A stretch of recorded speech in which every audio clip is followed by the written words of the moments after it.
Chapter 16. Cursed, cursed Creator, why did I live? Why, in that instant, did I not extinguish the spark of existence which you had so wantonly bestowed? I know not. Despair had not yet taken possession of me. My feelings were those of rage and revenge. I could with pleasure have destroyed the cottage and its inhabitants, and have glutted myself with their shrieks and misery. When night came, I quitted my retreat and wandered in the wood. And now, no longer restrained by the fear of discovery, I gave vent to my anguish in fearful howlings. I was like a wild beast that had broken the toils, destroying the objects that obstructed me, and ranging through the wood with a stag-like swiftness. Oh, what a miserable night I passed! The cold stars shone in mockery, and the bare trees waved their branches above me. Now and then the sweet voice of a bird burst forth amidst the universal stillness. All, save I, were at rest or in enjoyment. I, like the arch-fiend, bore a hell within me, and finding myself unsympathized with, wished to tear up the trees, spread havoc and destruction around me, and then to have sat down and enjoyed the ruin. But this was a luxury of sensation that could not endure. I became fatigued with the excess of bodily exertion, and sank on the damp grass in the sick impotence of despair. There was none among the myriads of men that existed who would pity or assist me. And should I feel kindness towards my enemies? No. From that moment I declared everlasting war against the species, and, more than all, against him who had formed me and sent me forth to this insupportable misery. The sun rose, I heard the voices of men, and knew that it was impossible to return to my retreat during the day. Accordingly, I hid myself in some thick underwood, determining to devote the ensuing hours to reflection on my situation. The pleasant sunshine and the pure air of day restored me to some degree of tranquillity, and when I considered what had passed at the cottage, I could not help believing that I had been too hasty in my conclusions. I had certainly acted imprudently. It was apparent that my conversation had interested the father in my behalf, and I was a fool in having exposed my person to the horror of his children. I ought to have familiarized the old De Lacy to me, and by degrees to have discovered myself to the rest of his family, when they should have been prepared for my approach. But I did not believe my errors to be irretrievable, and, after much consideration, I resolved to return to the cottage, seek the old man, and by my representations win him to my party. These thoughts calmed me, and in the afternoon I sank into a profound sleep. But the fever of my blood did not allow me to be visited by peaceful dreams. The horrible scene of the preceding day was forever acting before my eyes. The females were flying, and the enraged Felix tearing me from his father's feet. I awoke exhausted, and, finding that it was already night, I crept forth from my hiding place and went in search of food. When my hunger was appeased, I directed my steps towards the well-known path that conducted to the cottage. All there was at peace. I crept into my hovel and remained in silent expectation of the accustomed hour when the family arose. That hour passed. The sun mounted high in the heavens, but the cottagers did not appear. I trembled violently, apprehending some dreadful misfortune. The inside of the cottage was dark, and I heard no motion. I cannot describe the agony of the suspense. Presently, two countrymen passed by, but pausing near the cottage, they entered into conversation, using violent gesticulations, but I did not understand what they said. As they spoke, the language of the country, which differed from that of my protectors.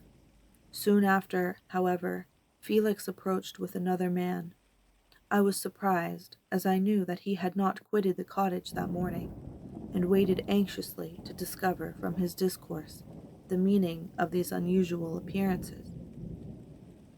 "Do you consider," said his companion to him, "that you will be obliged to pay 3 months' rent, and to lose the produce of your garden? I do not wish to take any unfair advantage, and I beg therefore that you will take some days to consider of your determination." "It is utterly useless," replied Felix. "We can never again inhabit your cottage. The life of my father is in the greatest danger, owing to the dreadful circumstance that I have related. My wife and my sister will never recover their horror. I entreat you not to reason with me any more. Take possession of your tenements, and let me fly from this place." Felix trembled violently as he said this. He and his companion entered the cottage, in which they remained for a few minutes, and then departed. I never saw any of the family of de Lacy more. I continued for the remainder of the day in my hovel in a state of utter and stupid despair. My protectors had departed, and had broken the only link that held me to the world. For the first time, the feelings of revenge and hatred filled my bosom, and I did not strive to control them, but allowing myself to be borne away by the stream, I bent my mind towards injury and death. When I thought of my friends, of the mild voice of de Lacy, the gentle eyes of Agatha, and the exquisite beauty of the Arabian, these thoughts vanished, and a gush of tears somewhat soothed me. But again, when I reflected that they had spurned and deserted me, anger returned, a rage of anger, and unable to injure anything human, I turned my fury towards inanimate objects. As night advanced, I placed a variety of combustibles around the cottage, and after having destroyed every vestige of cultivation in the garden, I waited with forced impatience until the moon had sunk to commence my operations. As the night advanced, a fierce wind arose from the woods, and quickly dispersed the clouds that had loitered in the heavens. The blast tore along like a mighty avalanche, and produced a kind of insanity in my spirits that burst all bounds of reason and reflection. I lighted the dry branch of a tree, and danced with fury around the devoted cottage, my eyes still fixed on the western horizon, the edge of which the moon nearly touched. A part of its orb was at length hid, and I waved my brand. It sunk, and, with a loud scream, I fired the straw and heath and bushes which I had collected. The wind fanned the fire, and the cottage was quickly enveloped by the flames, which clung to it and licked it with their forked and destroying tongues. As soon as I was convinced that no assistance could save any part of the habitation, I quitted the scene and sought for refuge in the woods. And now, with the world before me, whither should I bend my steps? I resolved to fly far from the scene of my misfortunes, but to me, hated and despised, every country must be equally horrible. At length the thought of you crossed my mind. I learned from your papers that you were my father, my creator, and to whom could I apply with more fitness than to him who had given me life? Among the lessons that Felix had bestowed upon Safie, geography had not been omitted. I had learned from these the relative situations of the different countries of the earth. You had mentioned Geneva as the name of your native town, and towards this place I resolved to proceed. But how was I to direct myself? I knew that I must travel in a southwesterly direction to reach my destination, but the sun was my only guide. I did not know the names of the towns that I was to pass through, nor could I ask information from a single human being. But I did not despair. From you only could I hope for succor, although towards you I felt no sentiment but that of hatred. Unfeeling, heartless creator, you had endowed me with perceptions and passions, and then cast me abroad an object for the scorn and horror of mankind. But on you only had I any claim for pity and redress, and from you I determined to seek that justice which I vainly attempted to gain from any other being that wore the human form. My travels were long, and the sufferings I endured intense. It was late in autumn when I quitted the distinct. It was late in autumn when I quitted the district where I had so long resided. I traveled only by night, fearful of encountering the visage of a human being. Nature decayed around me, and the sun became heatless. Rain and snow poured around me, mighty rivers were frozen, the surface of the earth was hard and chill and bare, and I found no shelter. O earth, how often did I imprecate curses on the cause of my being! The mildness of my nature had fled, and all within me was turned to gall and bitterness. The nearer I approached to your habitation, the more deeply did I feel the spirit of revenge enkindled in my heart. Snow fell and the waters were hardened, but I rested not. A few incidences, a few incidents now and then directed me, and I possessed a map of the country, but I often wandered wide from my path. The agony of my feelings allowed me no respite. No incident occurred from which my rage and misery could not extract its food, but a circumstance that happened when I arrived on the confines of Switzerland, when the sun had recovered its warmth, and the earth again began to look green, confirmed in an especial manner the bitterness and horror of my feelings. I generally rested during the day, and traveled only when I was secured by night from the view of man. One morning, however, finding that my path lay through a deep wood, I ventured to continue my journey after the sun had risen. The day, which was one of the first of spring, cheered even me by the loveliness of its sunshine and the balminess of the air.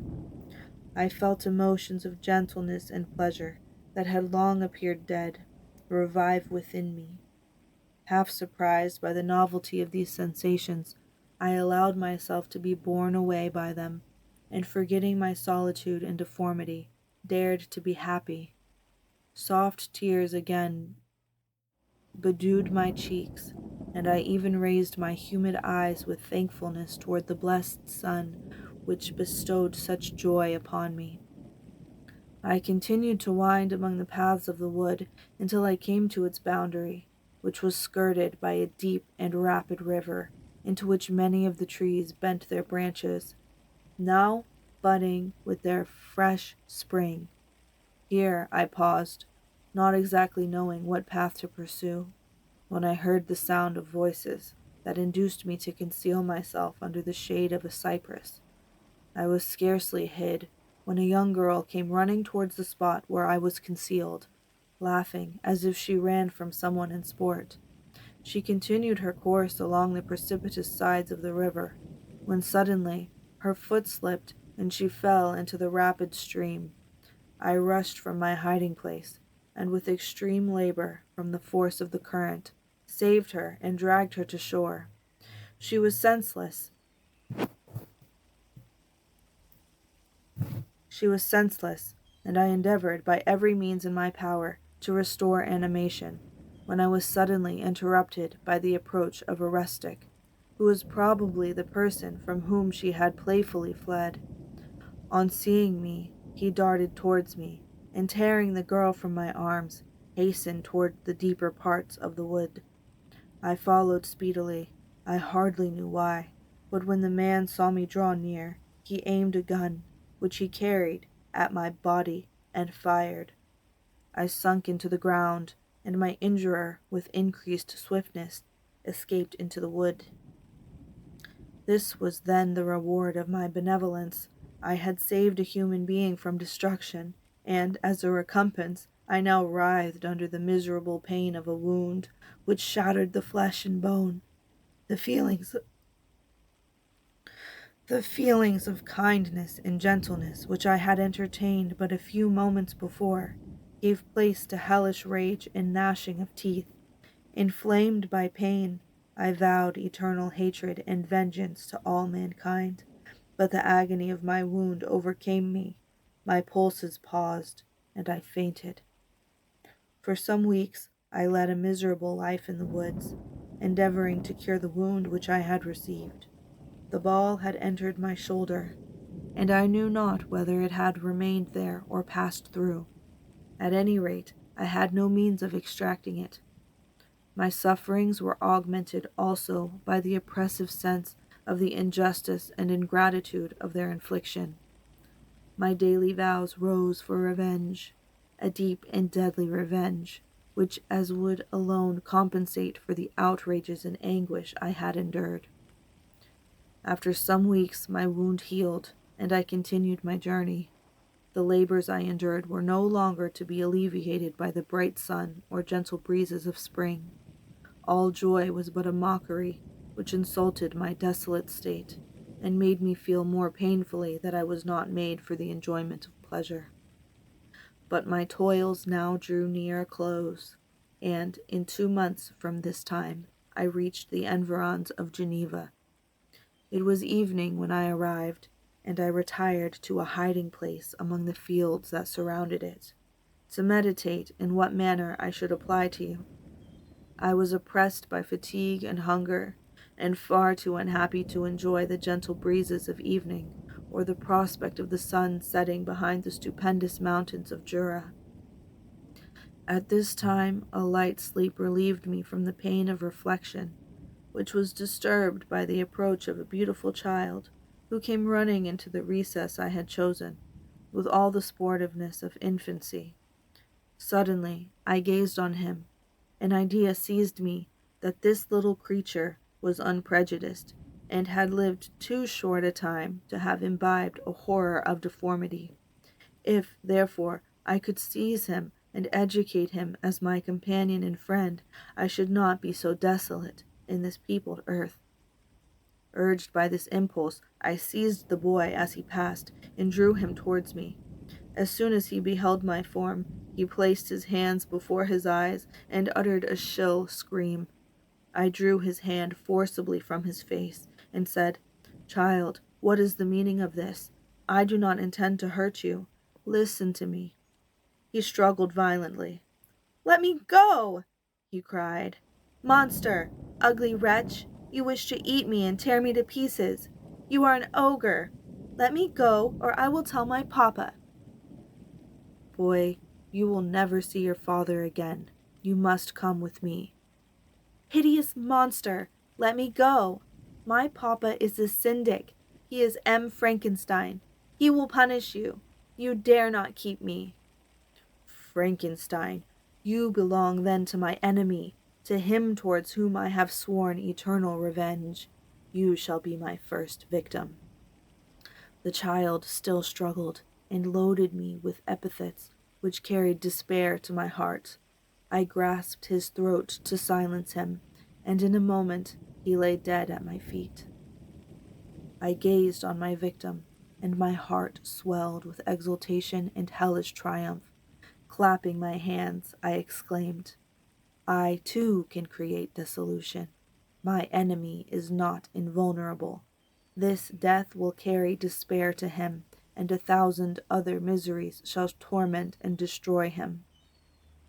As I fixed my eyes on the child, I saw something glittering on his breast. I took it. It was a portrait of a most lovely woman. In spite of my malignity, it softened and attracted me.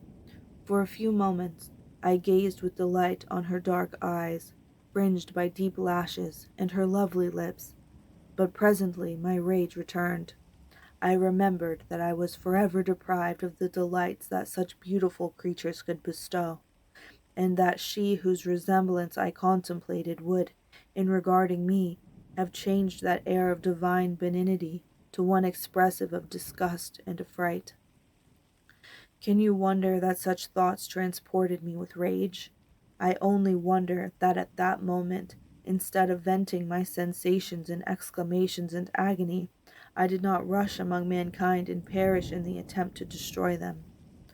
While I was overcome by these feelings, I left the spot where I had committed the murder, and seeking a more secluded hiding place, I entered a barn which had appeared to me to be empty. A woman was sleeping on some straw. She was young, not indeed so beautiful as her whose portrait I held, but of an agreeable aspect, and blooming in the loveliness of youth and health.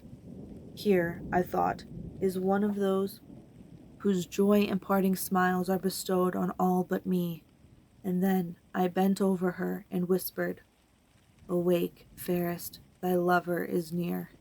He who would give his life but to obtain one look of affection from thine eyes. My beloved, awake." The sleeper stirred. A thrill of terror ran through me. Should she indeed awake and see me, and curse me, and denounce the murderer? Thus would she assuredly act if her darkened eyes opened, and she beheld me. The thought was madness. It stirred the fiend within me.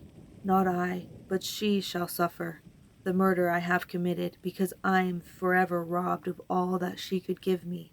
She shall atone. The crime had its source in her. Be hers the punishment. Thanks to the lessons of Felix and the sanguinary laws of man, I had learned now to work mischief. I bent over her and placed the portrait securely in one of the folds of her dress, but moved again, and I fled. For some days I haunted the spot where these scenes had taken place, sometimes wishing to see you, sometimes resolved to quit the world and its miseries forever. At length I wandered towards these mountains, and have ranged through their immense recesses, consumed by a burning passion which you alone can gratify. We may not part until you have promised to comply with my requisition. I am alone and miserable. Man will not associate with me, but one as deformed and horrible as myself would not deny herself to me. My companion must be of the same species, and have the same defects. This being you must create.